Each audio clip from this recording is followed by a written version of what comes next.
I believe with my whole heart it is a true pity that we hide away all the beautiful structural bits of our clothing, the carefully padded and reinforced pieces that give our clothes their shape. Not today.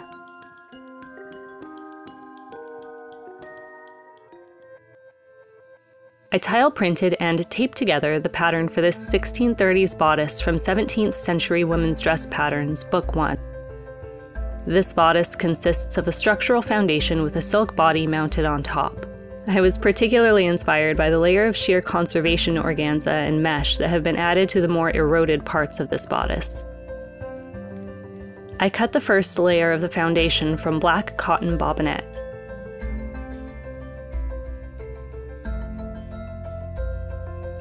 I don't have any bodices from the 1630s on hand, but I love poking around the inner layers of Victorian bodices. I'm lucky to have several trashed bodices that are perfect for this kind of exploration. If you're curious why I default to this spicy brown color, it's because it's very popular in the guts of Victorian bodices. So I cut the reinforcement pieces for the foundation layer out of this similarly hued linen.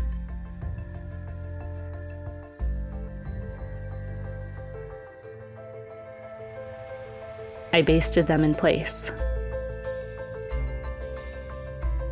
There are 2 weights of reinforcement pieces, and I cut the heavier weighted sections from cream cotton canvas. I permanently whip-stitched a panel of cream canvas to the side of the front panel. I added another reinforcement piece around the armhole and attached it with cream prick stitches.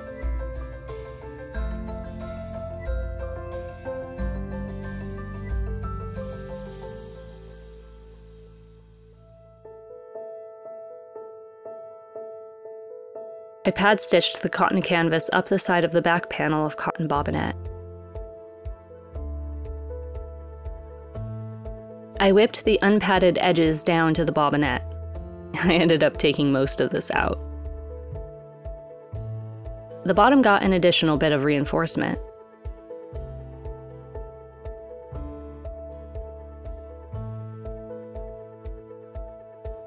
I placed the whole thing right side down on a layer of silk chiffon. This would have been better done with the wrong side to the silk chiffon, but I had not worked that out yet.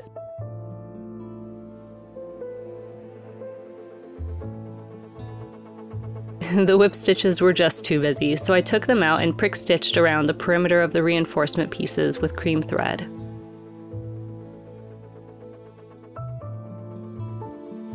I really don't remember what the thought process for layering the chiffon on top of the bobinette was. Maybe I was going to sew around the perimeter and turn the whole thing right side out. Maybe that would have been better, I don't know.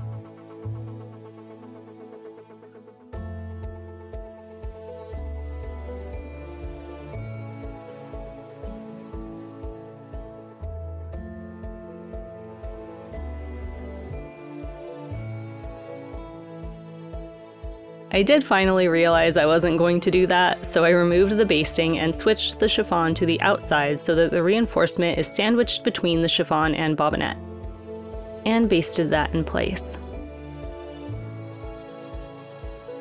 I drew 7 boning channels on the front foundation piece in chalk and stitched them on the machine.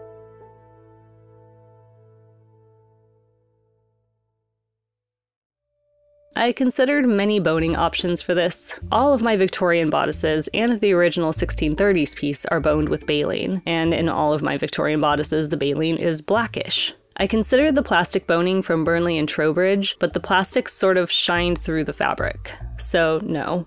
I dipped it in black ink to mimic the baleen, still no. Reed boning definitely looked the best. And while baleen was replacing plant-based boning by the 17th century, it was still used into the 19th century, so bonus points for me for historical plausibility, I guess. I cut this to length and carefully filed the ends, and the whole thing, with a nail file. If there were even the smallest pointed bits, they would get caught on the chiffon and potentially rip it.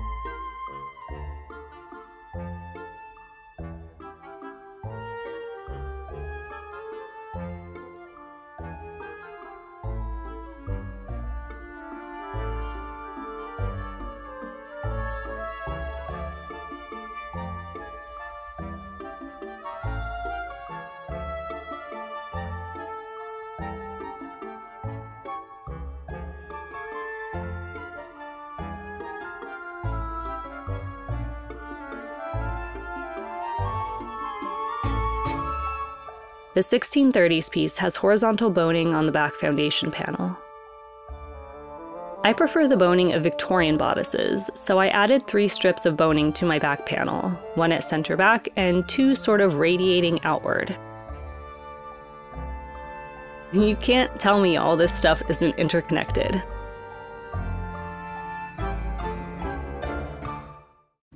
I matched the side seams of the foundation pieces right side together and stitched. I covered the raw edges with a strip of black twill tape.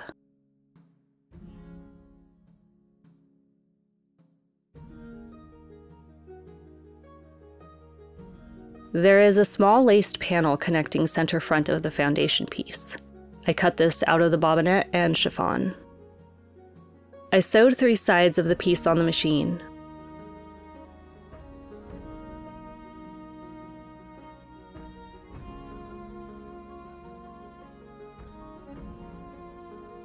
Flipped it right side out and pressed it flat.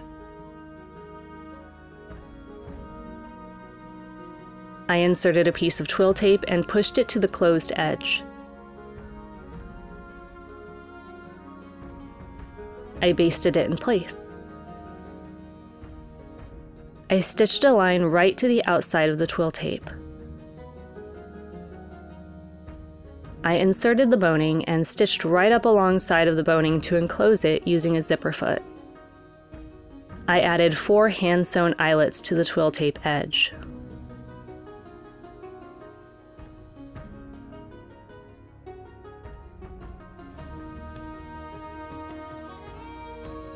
The laced panel of the extant garment sits in slightly on the front piece, but it probably had a stomacher or something that attached to the resulting flap. I just laid mine right against the edge, chiffon against chiffon, with a 1/4 inch seam allowance at the bottom. I should also say I accommodated this change in the pattern. I'll also point out here that I usually don't love the thing they used to do where they connected the eyelets. It's a huge snagging hazard and it saves like 2 seconds and 1/2 inch of thread, but every now and then I include it. I stitched both layers of the lacing panel to the chiffon layer of the foundation piece and pressed the seam allowance to the inside of the foundation piece. I turned the seam allowance of the center front of the bobinette and chiffon foundation pieces to the inside and whip stitched over the very edge to connect them. There was absolutely an easier way to do this.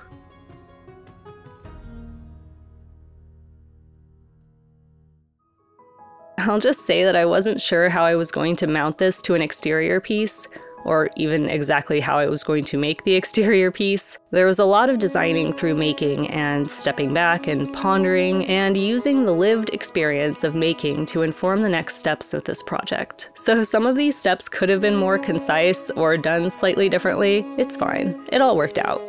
With that in mind, I stitched the shoulders together, wrong sides together, and covered the raw edges with more twill tape.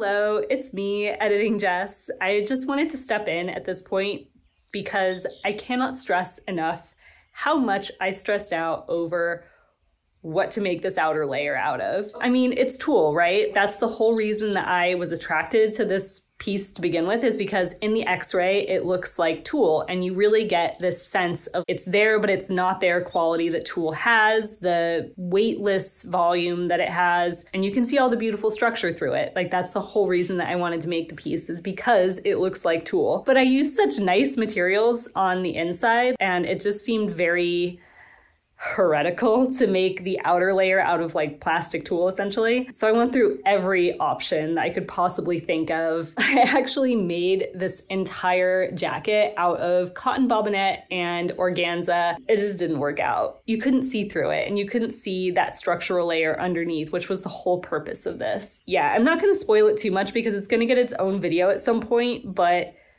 things fell apart quickly with that one. In a moment of sheer panic, I just grabbed the tulle that I had on hand, which is black tulle, and I just started cutting, and it turned out exactly the way that I wanted it to from the beginning. So the moral of this story is get out of your own way. Sometimes your first instinct really is the best thing. Oh my God, I look like unhinged at the moment. Yeah, let's make a tulle bodice.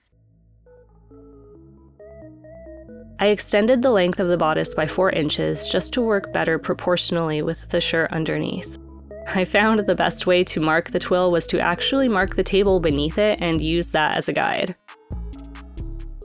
Tulle is actually pretty easy to work with. It stretches, but otherwise pretty simple.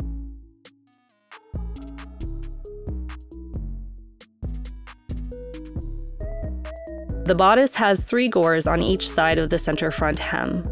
I cut the slits and inserted the gores with a French seam. Not as hard as it sounds, I just stitched the 2 legs of the gore wrong sides together, trimmed the seam, and pressed it to an edge, then stitched up to about 1/4 inch from the peak.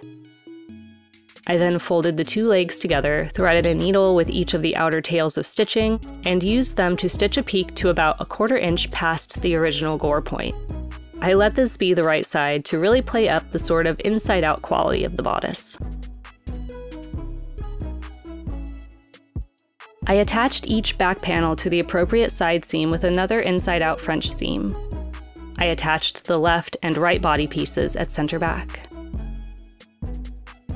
I always mirror my sleeves on the table before sewing to ensure I have a left and right sleeve.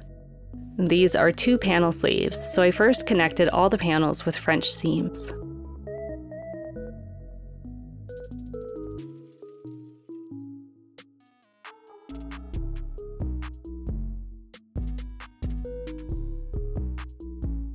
I ran 2 gathering threads along the sleeve cap, one at 1/4 inch and one at 1/2 inch.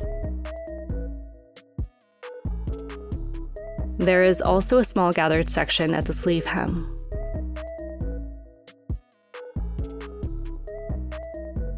Maybe this is common gathering practice, but I've always tied the ends of the top and bottom gathering threads together to secure the gathers. Problem is that the gathering can then transfer to the space between the 2 lines of stitching. Instead, I pulled the bottom thread through to the top and secured each line of gathering with its own top and bottom thread.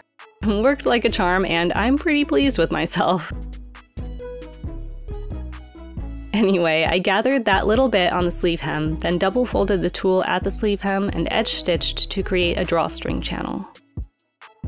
I very carefully pulled a 1/4 inch grosgrain ribbon through the channel with the bluntest needle I could find and gathered the sleeve hem ever so slightly. I matched the center back neckline of the foundation piece and tulle layer. Took me a fair few tries to get this right. It should be right side of tulle to wrong side of foundation garment so that when they're sewn, the tulle can flip over and be outside of the foundation layer, with the right side of both layers facing outward and the seam sandwiched between them, like this. I gathered the sleeve head to fit the armscye and inserted it, wrong side of sleeve to inside of foundation garment armscye. I stitched through the foundation garment and sleeve cap, but held the tulle body layer out of the way. I folded the seam allowance of the tulle armscye inwards and top stitched along the very, very edge, like 1 thread in, so that it didn't really read as a top stitch. I did the same for the center front of the tulle layer. Tulle doesn't really fray, and a tulle hem is almost always left raw, but it was really important to me to finish all the other raw edges of the tulle layer properly. Partially because it makes it more real, and you get those ghostly seams, but more practically because the tulle edges catch on everything. They're essentially little barbs, and it's really easy to tear the tulle if it gets caught on something. Finally, for this piece, and I'm not sure why I did this after mounting the tulle layer, I stitched twill tape to the right side of the foundation layer hem, flipped it to the back, and fell stitched it down by hand.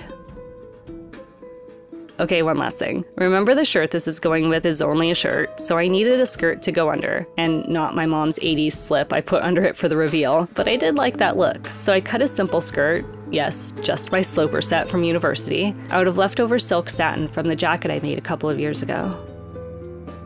I sewed it up, and instead of a zipper, I attached twill tape to the waist slit, and a super long twill tape over the waist, similarly to the neckline of the shirt. Yes, I'll have to wear something either over or under it, but I'm okay with that.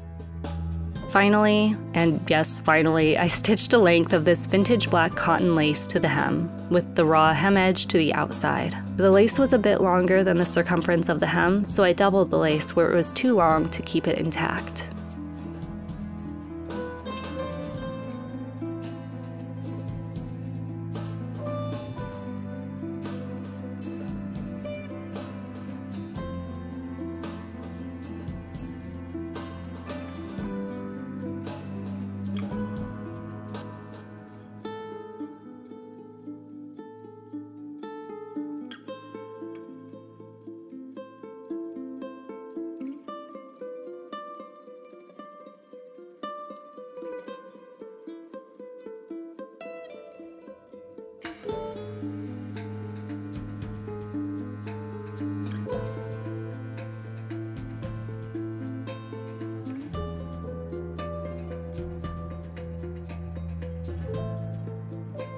If you enjoyed this video, I always appreciate a thumbs up, and hit subscribe if you enjoy structural exploration. Until next time, bye!